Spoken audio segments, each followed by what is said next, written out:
won the gold medal in 1972, didn't surrender a single point, went on to coach the University of Iowa, 15 NCAA championships in 21 seasons. Know that Clarion ever beat Iowa during that time either? Probably not. Never, period. He's the namesake of this museum, Dan Gable.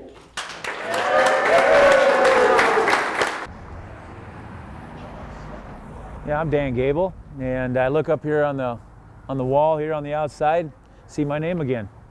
And it's associated with a wrestling museum in my hometown of Waterloo, Iowa.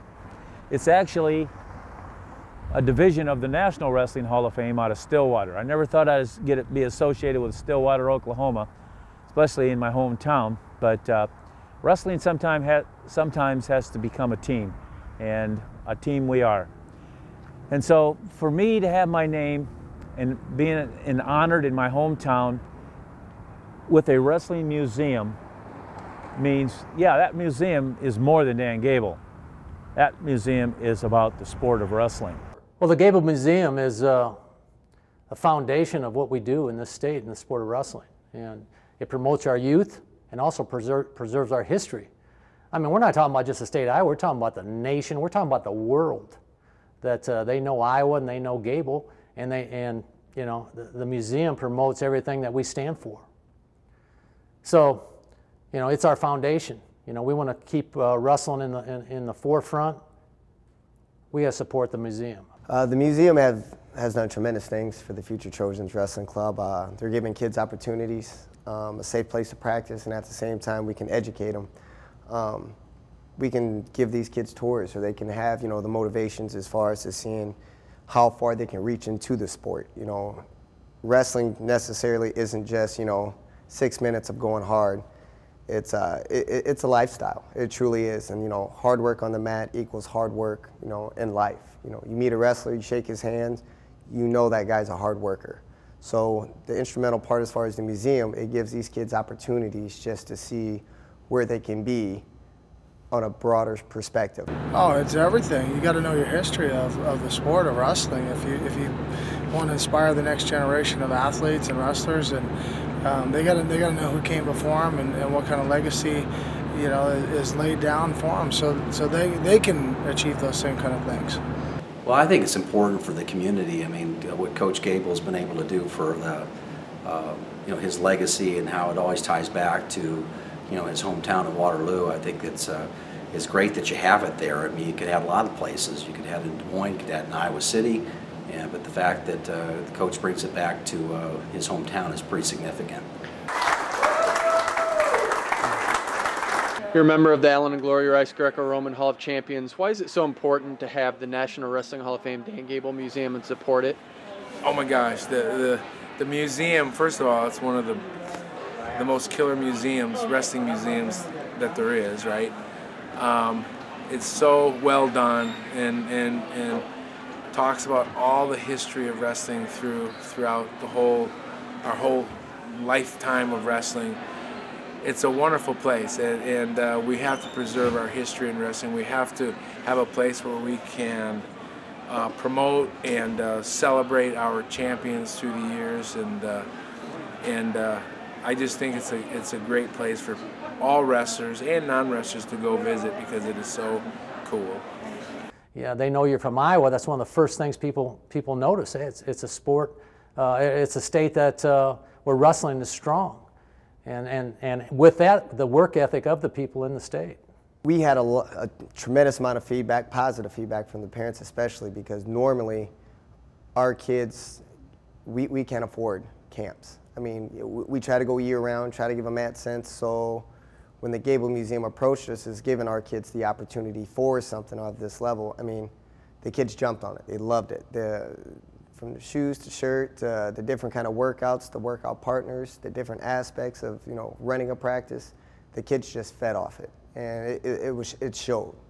It really did show just how much harder they worked. Right when they think they're tired, you know, they give you that much more because of the atmosphere in the room from everybody else. I'm grateful to be here. I'm overwhelmed by the incredible museum and all the folks that have turned out, and looking forward to spending some time chatting with everybody and enjoying wrestling.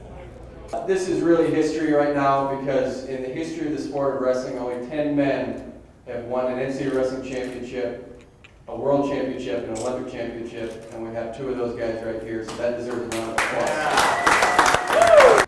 No, this museum actually, it's just, for me, it's kind of a beginning. Even though it's been around for a while, you know, it's pretty popular. I mean, I'm looking out here right now, and we have a very good room here that has a lot of people that follows this museum. You know, and this is when the museum comes in a huge factor for our club, because not too many people anymore know the importance or the history of Waterloo, especially some of these kids now. It's you're either bouncing a ball or, you know, you're running track or something like that. So when we get our kids and they can see, you know, firsthand people from Waterloo winning world titles, Olympic titles, you know, Kyvan Gatson, a great example right there. Why not me? That's what these kids are thinking now. You know, they see the history, and now they're seeing the future in it. It could be them. So that's what the museum's bringing in as far as all different areas. I mean, it's a rich history here. Not just Waterloo, but Iowa, but Waterloo has a little bit more, I think, than some. My name is Kyvan Gatson, 2015 NCAA Division I National Champion, 2016 Olympic hopeful at 97 kilograms. Actually, I grew up in Waterloo, so I spent a lot of time here. I think my dad kind of did things a little bit different, so the days we didn't have school and couldn't get in the wrestling room, we came here and practiced in the teaching center, the Dan Gable Teaching Center.